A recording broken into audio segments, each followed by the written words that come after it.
let's have our next guest come on over.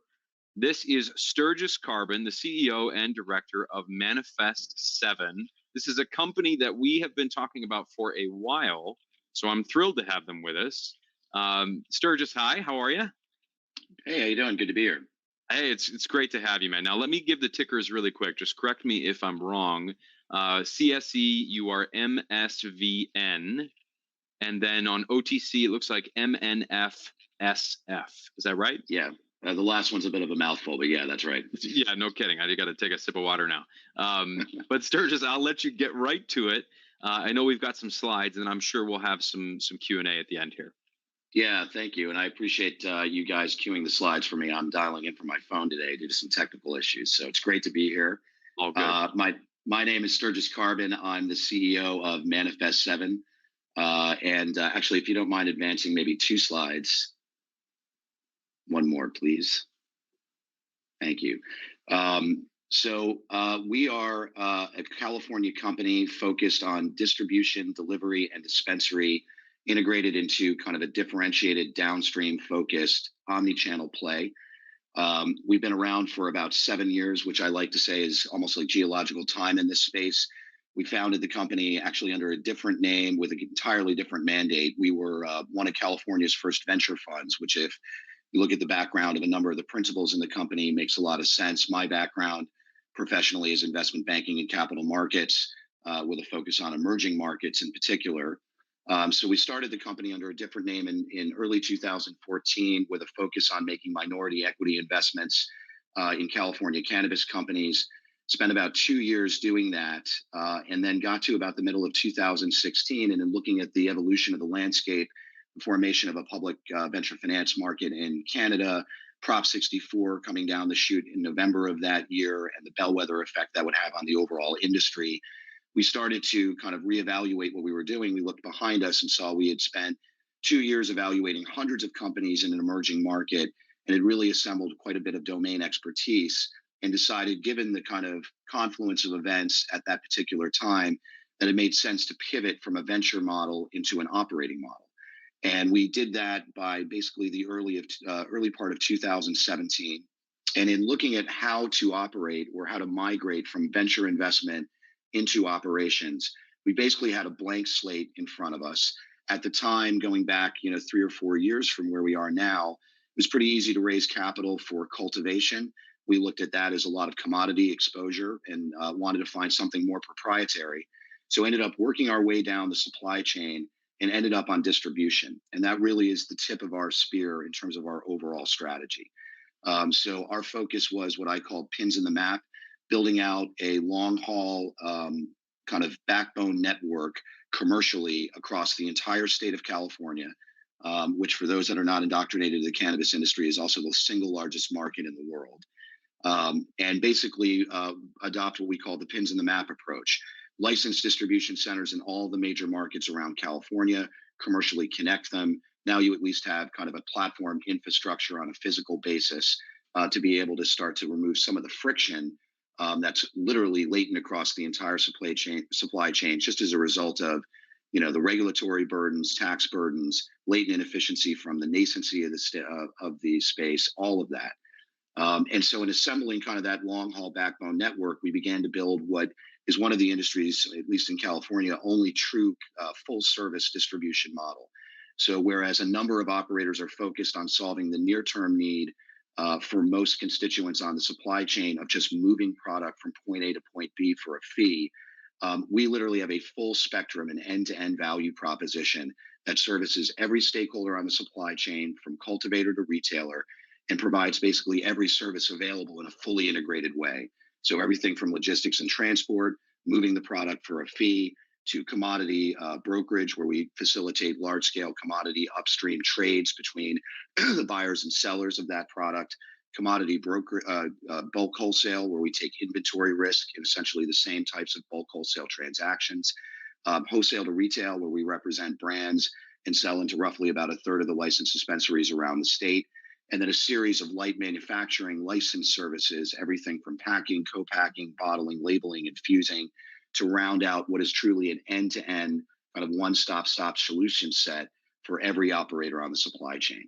And that is our B2B business. That's where we started about 4 years ago. That's the infrastructure that we've built out across the state and ultimately the full services suite that it supports. As we were building that out, we realized that, distribution, particularly in California, is a margin challenged business in an almost exceptional way, at least until you get to economies of scale and can unlock some critical mass. And so we started to look outside the scope of distribution for some additional solutions that A, would support margin and help us expand margin, and B, also round out the value proposition strategically in a differentiated way. And where we found that was by taking a step into the retail vertical with a particular focus on on-demand delivery. So essentially the Uber Eats or the Postmates of legal marijuana. I'm an end user, I make an order on a platform, 30 minutes to 60 minutes later, a driver shows up at my doorstep with my order. That's a retail discipline, but at the end of the day, when you think about it, it's essentially just like localized distribution.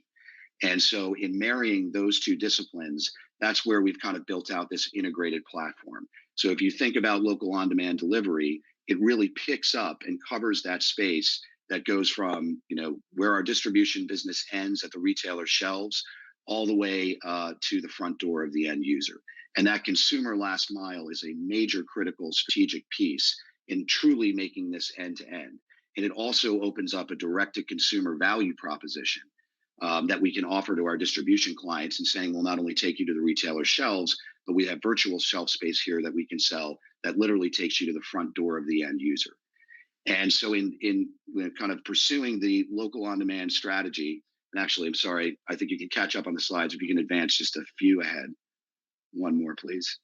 One more. One more. Thank you. This will kind of lay out everything that I'm talking about here diagrammatically. So once you're in the on-demand delivery business, to some extent, at least in the markets that require you to own the brick and mortar dispensary as well, it makes it somewhat imperative to at least enter the brick and mortar dispensary business also. And so we are now acquiring and have acquired dispensaries in kind of key markets around the state. And the idea there is to ultimately have them support a true omni-channel model where the tip of the spear is local on-demand delivery, which in turn opens up this consumer last mile and adds a huge amount of value to our distribution business.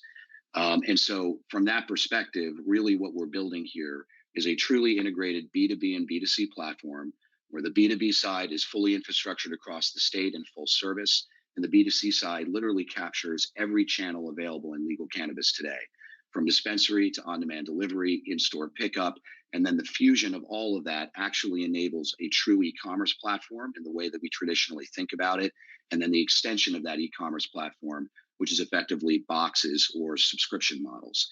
And so all of those channels for us roll up into a singular asset, which is 1-800-Cannabis, and that's currently active over call center, text, and web.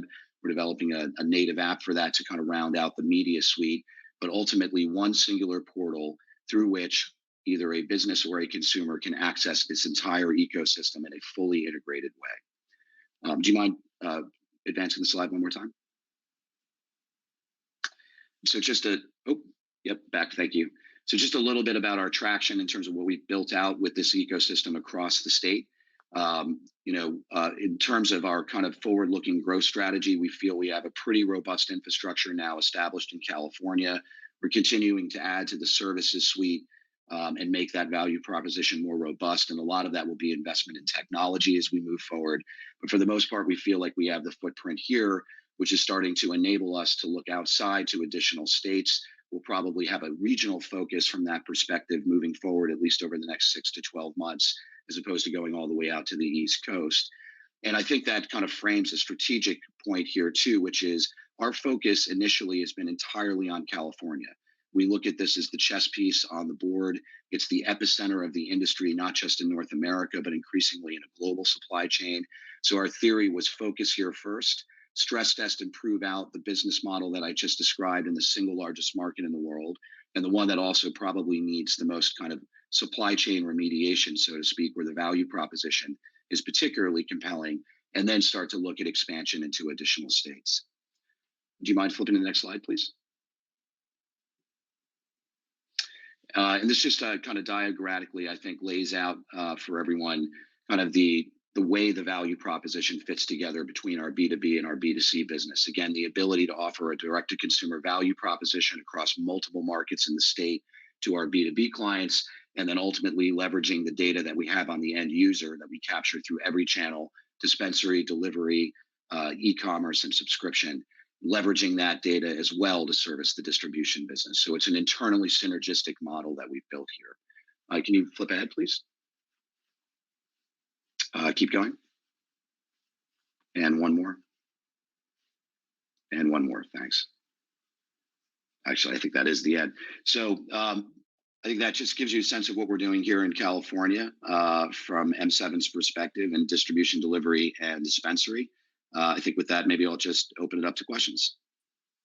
Back at it, my friend. Thank you so much for that.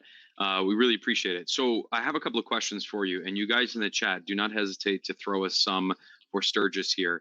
But so Sturgis, if you can briefly describe for me, and you started to, what does the competitive landscape in California look like right now for this B2B line of solutions, right? Your wholesale, distribution, delivery, right? What does that look like? Yeah, this is why we love California, because the market dynamics are still really asymmetric. So if you look at the landscape, this is the biggest market in the world by almost every benchmark.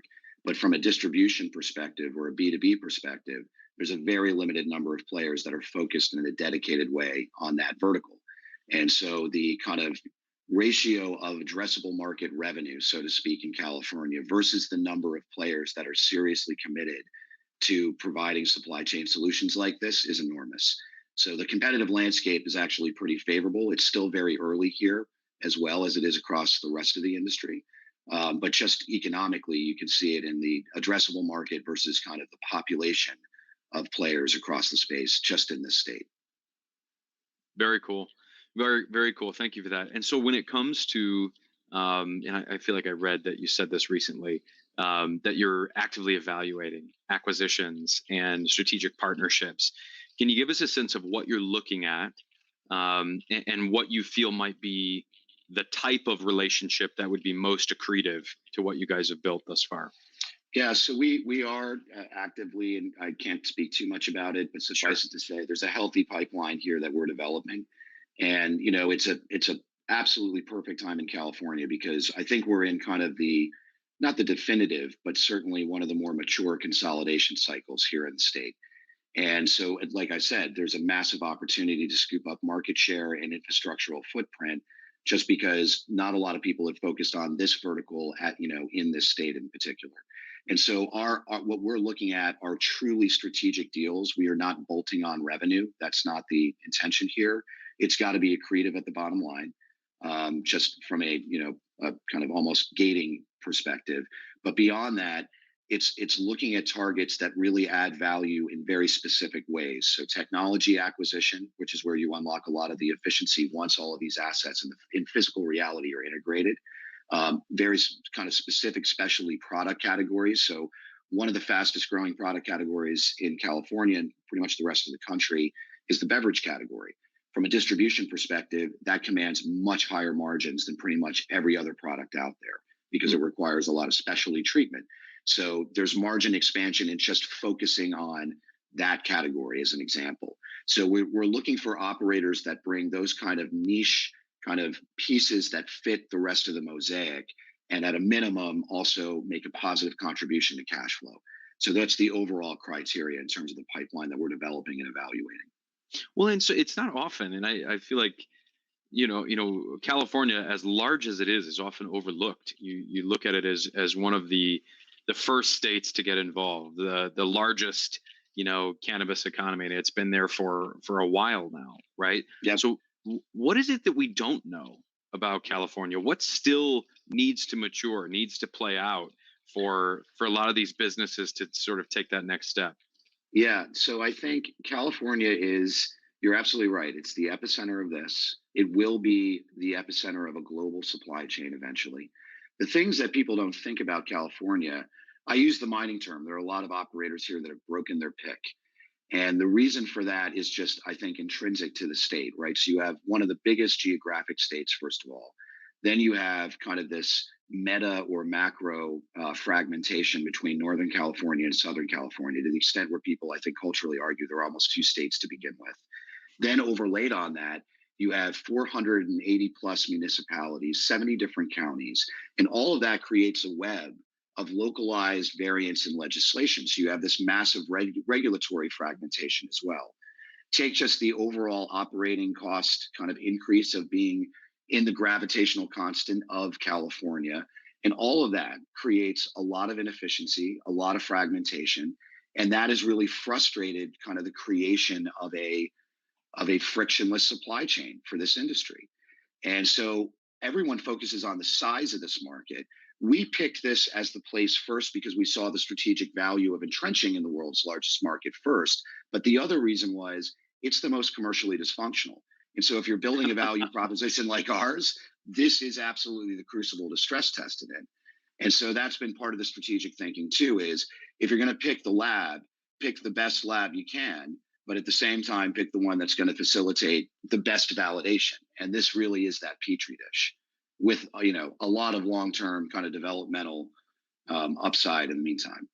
Well, okay, so here's maybe what will be one of our last questions here, Sturgis. But when it comes to the potential catalysts coming down the pipe with federal regulation, right? Whether it happens this year, next 10 years, who knows, right? Right. But I would imagine a company like yours that is so heavily entrenched in the supply chain in the state of California, you've got to be looking at other markets, what it would mean to be in those markets, and on top of that, you've got to be looking at what happens if let's say, if it's not left up to the states, but if there is some sort of federal mandate, what happens when interstate commerce comes into play here? Are you thinking about that at all?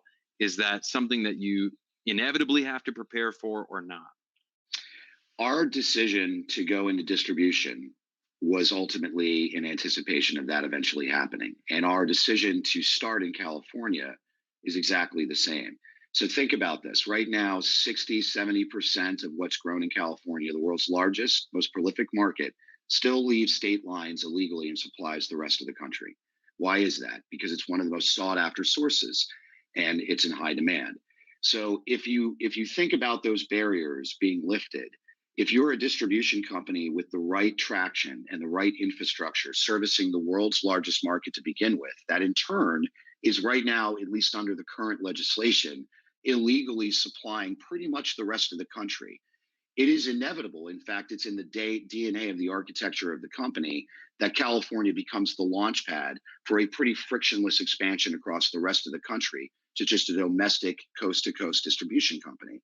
And then from there, as the global supply chain develops, believe me, California and the Emerald Triangle is going to be one of the core nodes around the world in terms of the overall supply chain that builds there too. So all of this was ultimately the longer term time horizon of skating to the puck of what does the landscape look like and where is the real need going to be when this industry matures past federal legalization and you don't have the interstate barrier issue. At that point, if you're a distributor in California, you pretty much have locked up the rest of the country as your addressable market. Wow. So a long-term play that began from the beginning. Wow. Strategic patience, right? Yeah. Don't be fooled by the kind of up and down semi-cycles that we're living through here. This is going to be a long, slow burn. And even if, kind of November 3rd accelerated legalization or whatever it is, commercial banking, there's still a runway here and there's still a lot of time. And, this is the point where it gets really critical because if you make the right decisions, then you have truly built yourself into a position where you can dominate from coast to coast.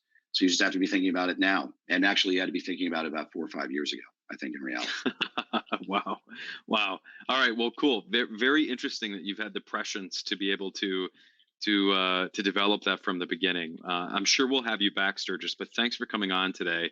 And I can't wait to see what you guys do next. Thanks so much for having me. It's great to be here.